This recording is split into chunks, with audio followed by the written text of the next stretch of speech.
안녕하세요, 이지호입니다.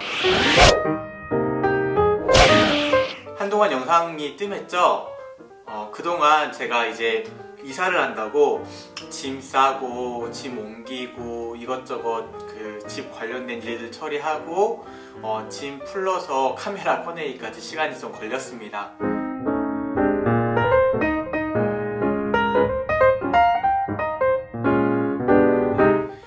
그래서 시간이 좀 걸렸고요. 기다리셨던 분이 있으면 죄송합니다. 오늘부터 주제는 제가 집을 구하면서 겪었던 경험들을 좀 나눠보려고 합니다. 어떻게 하면 집을 여러분들이 구할 때 좀 도움이 될 수 있을까 생각을 해보면서 영상을 만들려고 하는데요.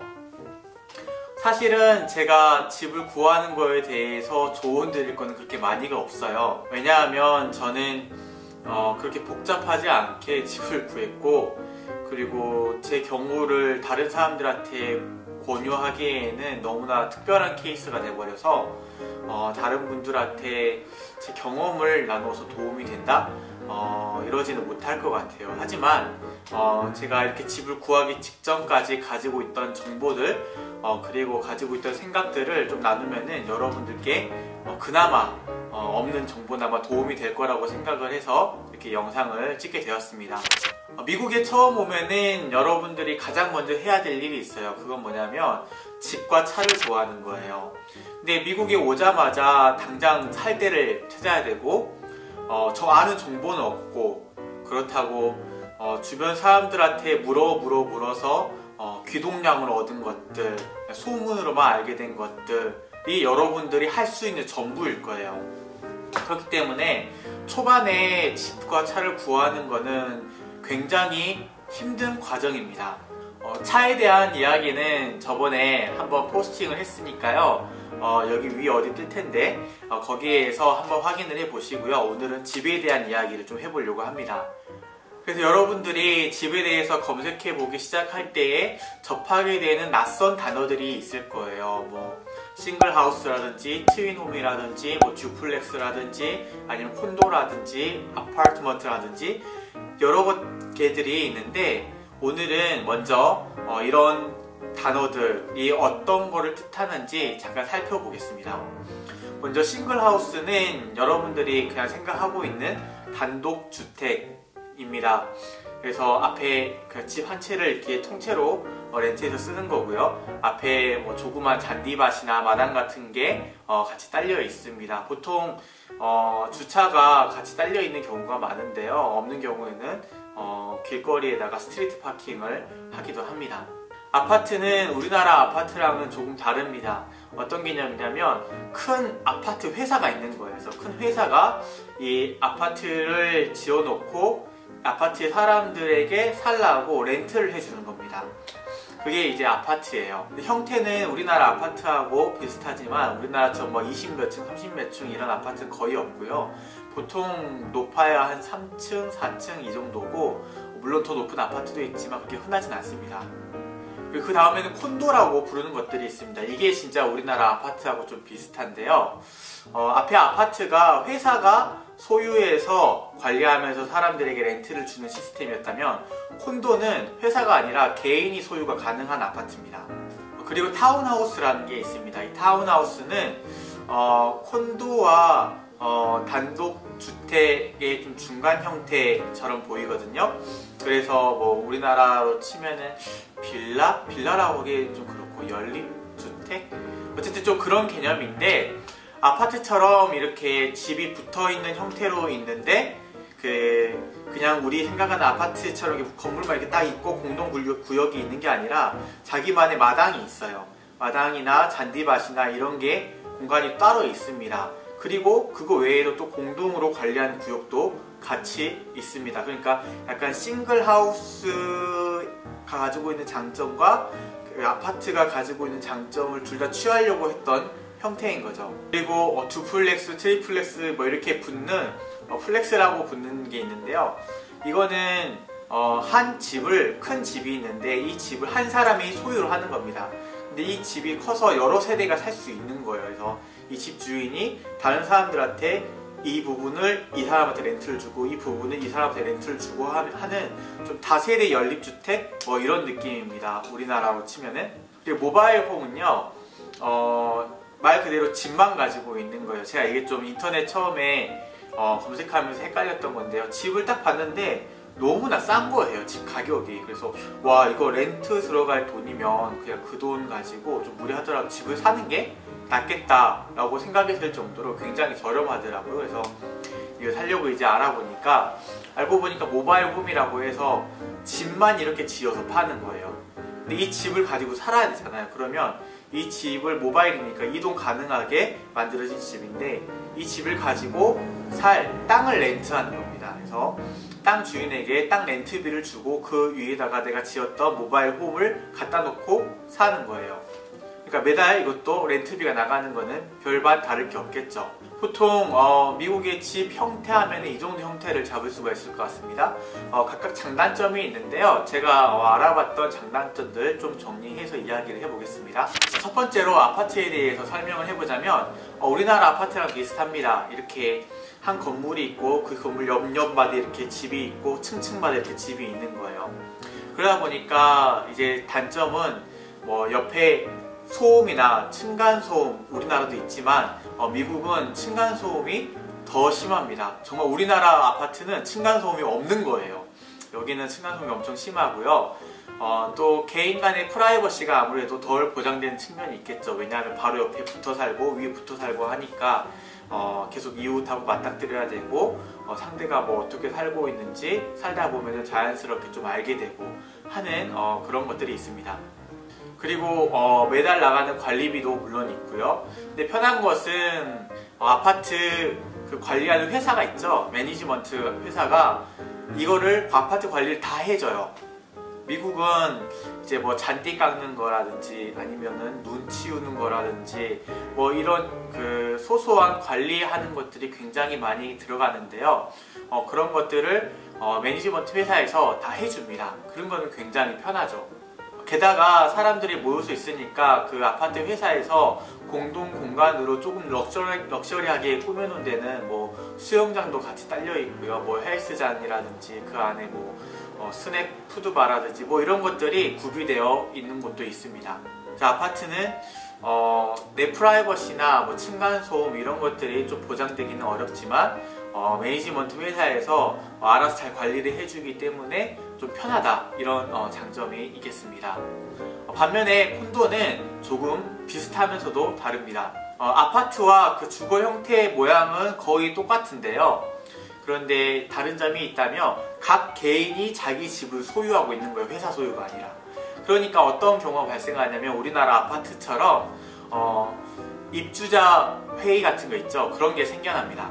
그래서 이 사람들이 모여가지고 이 단지를 같이 관리를 해야 되잖아요. 그래서 관리비를 내자고 보통 결의를 하는데요. 그 HOA라고 합니다. 그래서 집 주인들끼리 이 HOA를 걷어가지고 관리 명식조로 모아서 이 모은 돈을 가지고 이 매니지먼트 회사를 고용을 하는 거예요. 그래서 우리 아파트 단지를 네가 관리를 좀 해라 하고 이렇게 오더를 주는 겁니다. 마찬가지로 이 콘도도 관리비가 있겠죠. 물론 관리비가 없는 콘도도 있습니다. 집주인들이 뭐 단지 관리 생각 안 하고 그냥 내 집, 네 집 네가 관리해, 나도 내 집 내가 관리할게 하면서 관리비 없이 그냥 모여만 살고 있는 그런 콘도도 있어요. 그런 콘도는 이제 프리홀드 콘도라고 하는데요.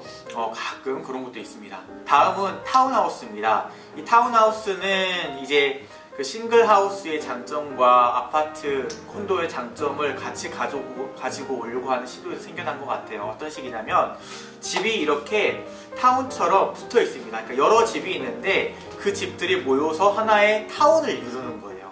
그게 이제 타운하우스인데 보통 이렇게 집이 붙어 있고요.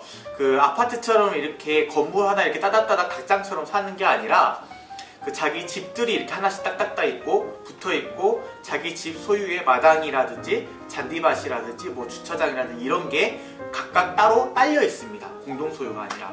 그래서 그 다른 점이라면 아파트나 뭐 콘도처럼 이렇게 그 아파트 건물 안에 이렇게 딱딱딱딱딱 이렇게 있기 때문에 층간 소음이나 이런 것들 걱정할 필요가 없겠죠. 이제 장점이라면 이렇게 작게나마 자기 소유의 마당이나 공간이 있기 때문에 그런 곳에서 어떻게 할 수 있을까요? 뭐 날씨 좋을 때 뒤에 가서 마당에 뭐 펴놓고 바베큐 같은 것도 구워 먹을 수 있고 좀 자기만의 공간을 그렇게 싱글하우스 비슷하게 누릴 수 있겠죠. 동시에 또 공동 관리 구역이 있어요. 그래서 이제 좀 좋은 타운하우스 같은 경우에는 뭐 모여가지고 수영장 같은 것도 만들어 버리고 그렇게 하는데요. 그래서 여기에도 이제 HOA를 내서 같이 그런 공동 구역 같은 것들을 관리를 하기도 합니다. 장점이라면 아파트나 콘도보다는 조금 프라이버시나 아니면 층간소음 이런 거에서 그나마 좀 해방되는 느낌이 있겠죠.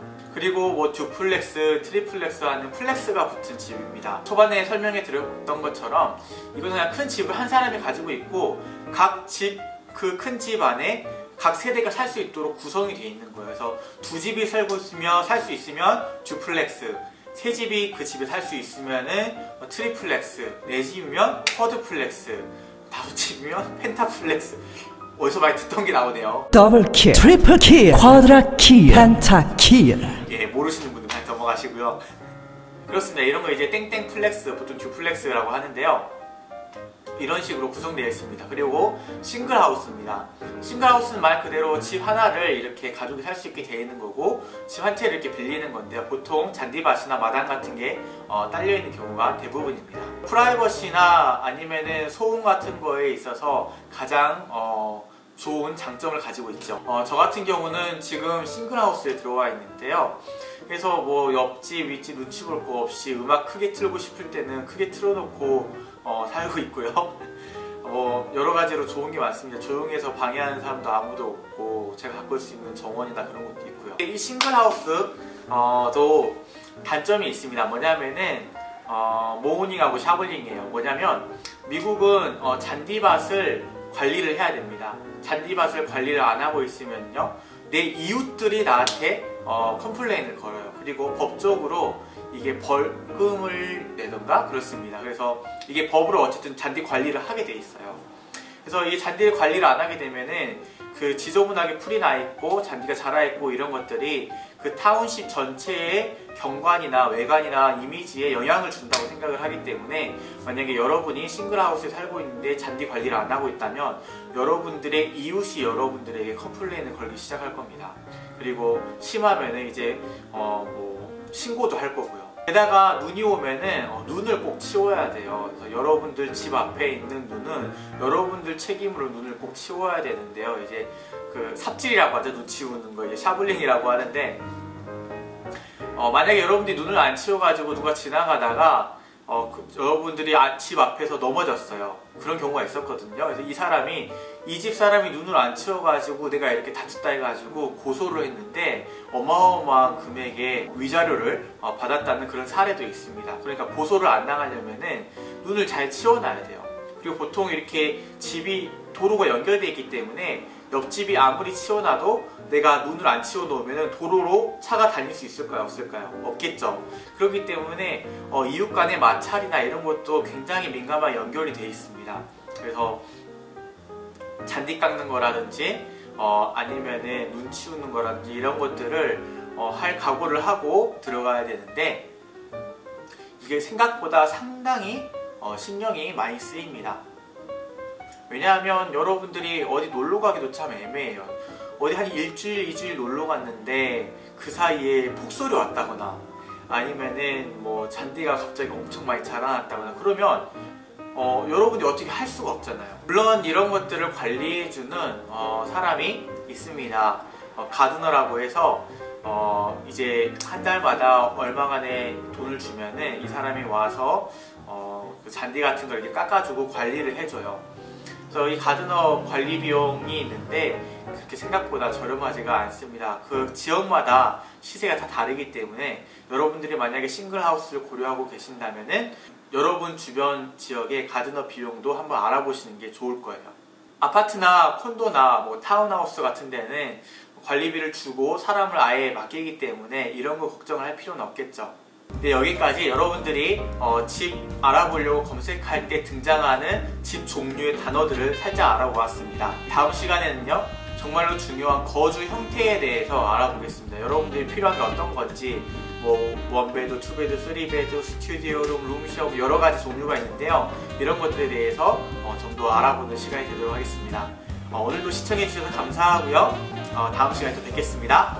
안녕.